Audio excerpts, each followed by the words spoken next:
औज़ुबिल्लाहि मिनश्शैतानिर्रजीम बिस्मिल्लाहिर्रहमानिर्रहीम। अस्सलामु अलैकुम वरहमतुल्लाहि वबरकातुहू। नाज़रीन, आपको हमारे फ़ेसबुक पेज और यूट्यूब चैनल पे खुश आमदीद।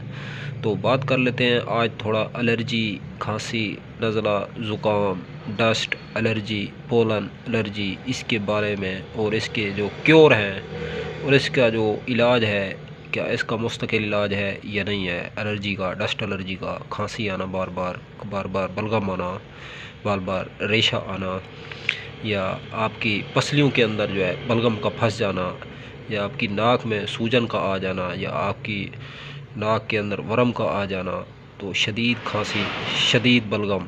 तो इसका इलाज क्या देसी तिब के अंदर है, क्या इसका क्योर भी है, क्या इसका कंट्रोल भी है, या ये मुकम्मल जड़ से ख़त्म किया जा सकता है। तो जनाब इसका जवाब है हाँ, ये किया जा सकता है।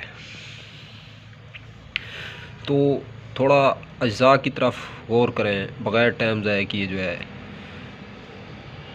नंबर 1 हमने पानी रखा हुआ है। नंबर 2 हमने नमक रखा हुआ है सादा। नंबर 3 हम लोगों ने एलसी और सौंफ भुने हुए हैं। एलसी को हल्का हल्का सा भरियाँ कर लेना है, 5 मिनट के लिए भून लेना है।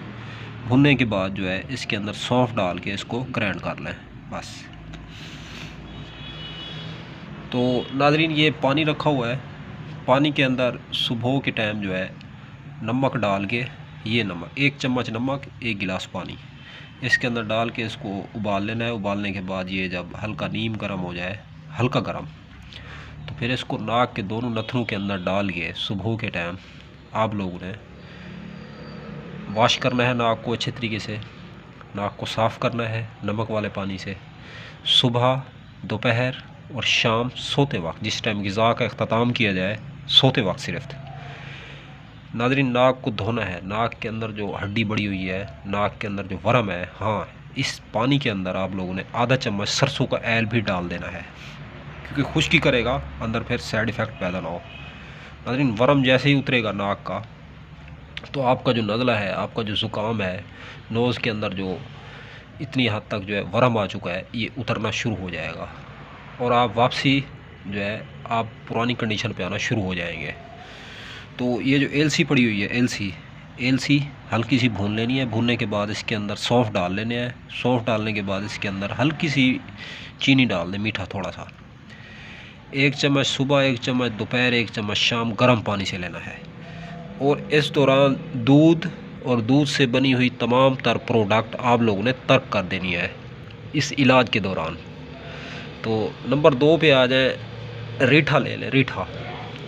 रीठा का जो ऊपर वाला छिलका है, गुठली फेंक देनी है। छिलके को जो है कूट के, पाउडर करके, ग्राइंड करके 125 mg के छोटे कैप्सूल ले लेने हैं।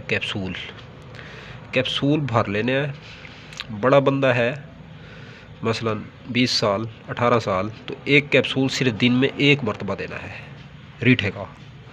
और इस तरह नहीं खाना, क्योंकि गले के अंदर ख़राश और फिर एलर्जी वगैरह बढ़ सकती है। जो बलगम है, आपकी पसलियों में बलगम फंसा हुआ है, जो रेशा फंसा हुआ है, निकल जाएगा। तो रेशा जो आपके लंग्स के अंदर फंसा हुआ है या नाक के अंदर फंसा हुआ है, या जिस्म के किसी हिस्से में बलगम है, बार बार आता है बलगम, सब्ज़ बलगम आता है, तो मुंह भर भर के जो बलगम है वो आता है, इंशाअल्लाह अल्लाह के फजल और करम से वो निकल जाएगा। तो नाज़रीन, आप उम्मीद करें और इस चीज़ पे मुस्तकिल मिजाजी से अमल करें, तो आपका ये मसला एलर्जी का मुकम्मल तौर पे इंशाअल्लाह अल्लाह के फ़ज़ल और करम से हल हो जाएगा। और ये जो मैंने आप लोगों को रीठे के कैप्सूल बताए हैं, 125 mg के छोटे कैप्सूल, तो आप लोग इनको दिन में सिर्फ 1 मरतबा 1 कैप्सूल इस्तेमाल करना है रीठे का।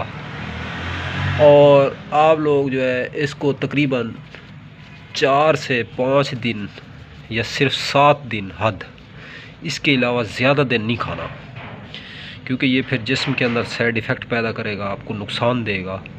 इतने दिन खाएंगे तो शफा पाएंगे, इससे बढ़ के खाएंगे तो वबा पाएंगे, बीमारी बढ़ जाएगी जिस्म के अंदर। सिर्फ 7 दिन इस्तेमाल करने हैं बस। बच्चे हैं तो 3 दिन ही काफ़ी है, वो भी बीमारी अगर शदीद है तो। तो रीठे के कैप्सूल आप लोग इस्तेमाल ना करें। तो पहले ये जो चीज़ें मैंने 2 चीज़ें रखी हुई हैं, नमक वाले पानी से नाक धुलवाएं, पुराने से पुराना ज़ुकाम और ये ख़त्म हो जाएगा नमक वाला पानी, और इसके अंदर आधा चम्मच एल डाल दें सरसों का। तो नंबर 2 भी पड़ी हुई है एलसी और सौंफ, ये पाउडर बच्चों को इस्तेमाल कराएं। हाँ, अगर इससे आप चाह रहे हैं कि आपको आराम नहीं हो रहा, पहले तो इसी से ही इंशाअल्लाह अल्लाह के फजल और करम से आराम हो जाएगा।